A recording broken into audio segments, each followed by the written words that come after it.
Hello guys, I'm Teacher Johnny. In this opportunity, we're going to share with you significant information about consonants. In this case, we are going to share with you um, classification of consonants according with the IPA. This is International Phonetic Alphabet.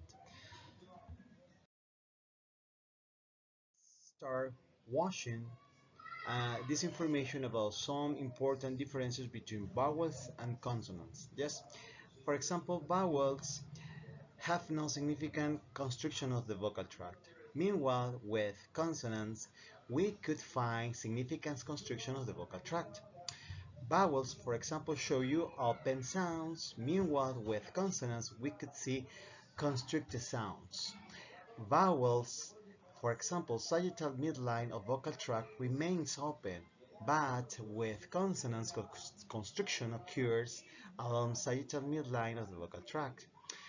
Vowels always are voiced sounds. Meanwhile, with consonants, we have voiced and or unvoiced sounds. Yes.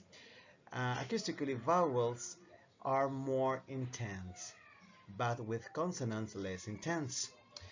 Vowels demonstrate more sonority, but with consonant, less sonority. And finally, vowels functions are syllables nuclei, but with consonants, only specific consonants can function as syllable nuclei. Yes.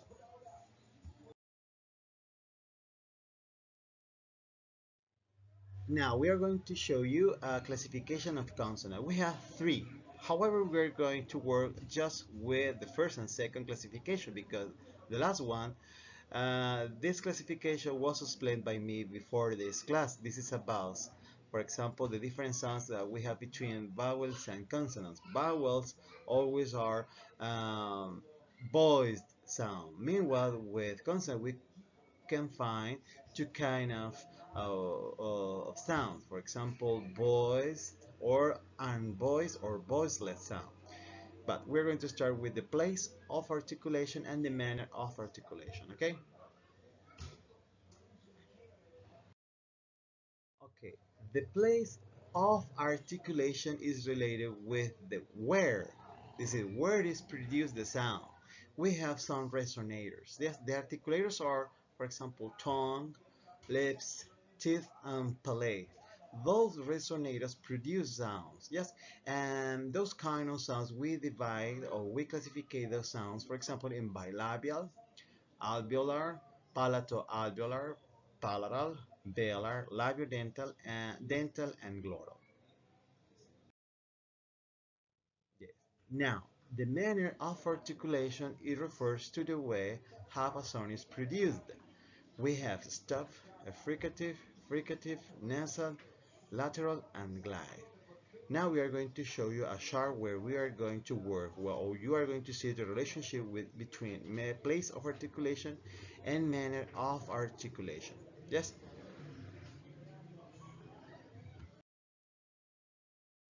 Okay, this is a chart where you are going to see the relationship between place of articulation and manner of articulation.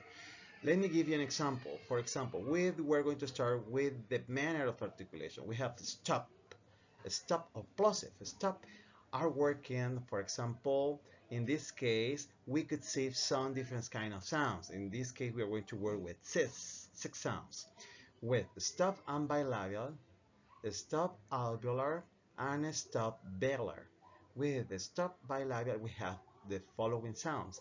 P and B, because you put together your lips bilabial, but they are plosive. Yes.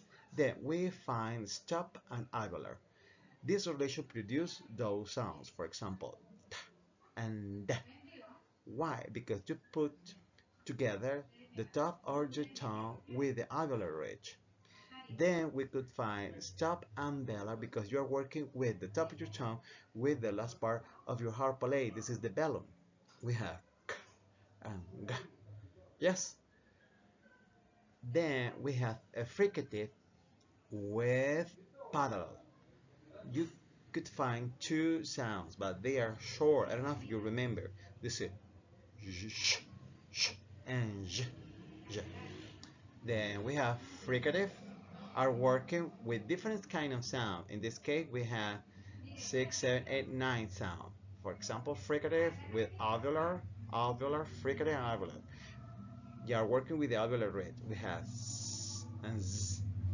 Then fricative and palatal alveolar, because you are going to work with the alveolar rate hard palate.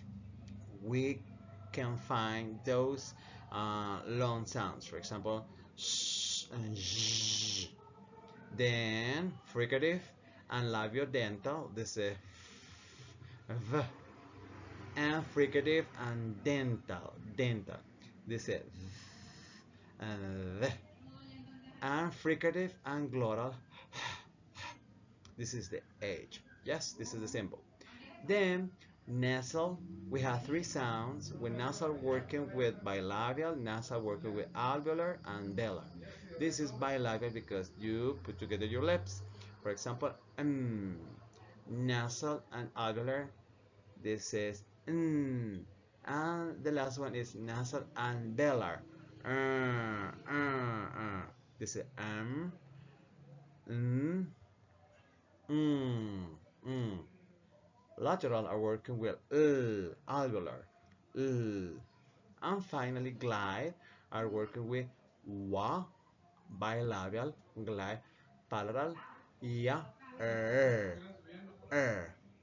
Those are the relations between place and manner of articulation and the classification of consonants.